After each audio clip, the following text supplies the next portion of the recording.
Once violent people are exposed, there's nothing left for them. Because violent people depend on the darkness around them. That means your ignorance for them to thrive. The moment you see them for what they are, and the moment you see that they don't have any actual power at all, it's over.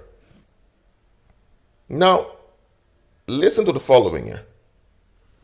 Every time violence occurs in a community, of course there's a perpetrator, but there's also an enabler. Without enablers, no violent individual can succeed. First of all, violent people don't actually succeed in the long run. They only succeed on the short term. Because violence is all about seeking relief. The only reason violence remains in a community is because there are people enabling it.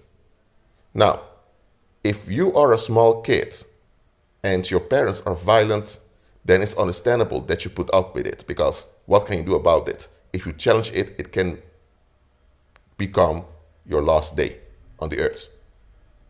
So you sense this threat of death, that your life can end if you challenge those people. And that fright is likely correct. The fact alone that they're violent against a child shows you how mentally gone they are. So in that situation, it's understandable that you put up with it. Or let's say you're in high school and you need to get your diploma. Then you may tolerate some stuff, because for you to resist violence, that may trigger more violence, and because you don't know any better, you put up with it. But the moment you enter adulthood, the moment you have grown up, you are capable to see through stuff. You're even capable to see through stuff when you're in your teenage years. But because many people are going through their sexual development, it becomes too much for them. But once you are grown, you are able to see through stuff, and you have options to end up better. And the moment you have options to end up better, you should take them. When you had no options, you had no options. You can't blame yourself. But now that you have options, you must take responsibility considering those options. Violent people only thrive on the short term, because violent people can only thrive on the short term. That's the only thing they can have. And the only reason they can thrive on the short term is because they are enabled. And why are they enabled? Because people have something to hide. It can be, for example, that there is this child molester molesting children around. And you think, how could this guy get away with this for almost a decade?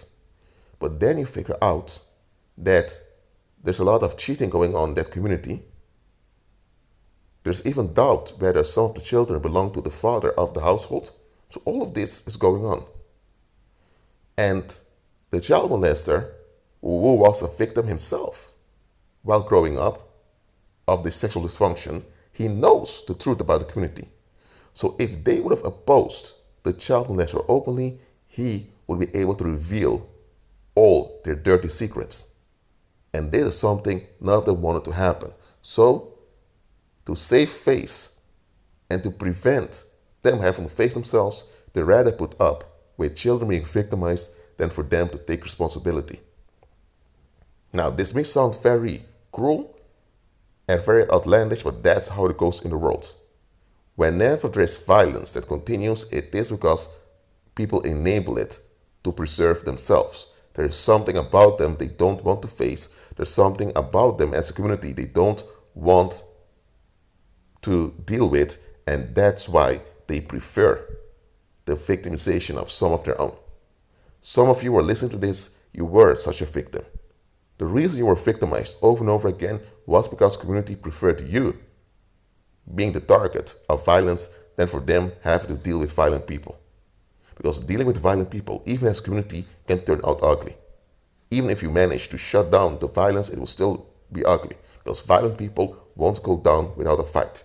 And in many communities, people just don't want to deal with the wolves around them.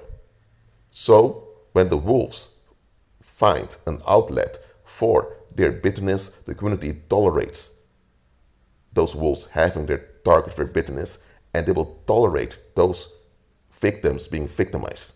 So the community will sanction and they will stand in agreement with the victimization by the predators, because by doing that, the predators are granted an outlet, and because the predators have an outlet, they don't have to fear that the predators may come after them.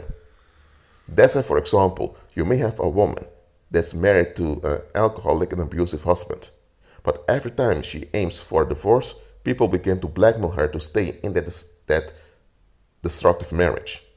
Why are people forcing her to stay in that abusive marriage? Here's why. Once that man is divorced, once the wife files for divorce and she gets a divorce, the man will feel humiliated, and he's already violent. So once he's humiliated, his violence will increase, and who is one who will have to deal with the consequences of that humiliation? The community. And because the community doesn't want to deal with it, and maybe that guy also knows things about the community that they don't want to get out, because of that, they prefer that alcoholic and abusive man to beat his wife rather than him attacking them as a community. And here's another thing. Because they've tolerated this thing for too long, if she divorces now, everyone's going to ask, okay, but why did the community allow this to happen to begin with? So there's a lot of stuff about them they don't want to face. So they prefer you being the target so they are at ease. And some people will be extra kind to you as compensation for the harm they tolerate you to be in. There's also something you need to look out for. If someone is super kind to you, now some people, there's an exception, but there are people who are super kind. This is just how they are. They don't ask for anything in return. Such people exist. But in general, when people are super kind to you, it is because they're compensating for something.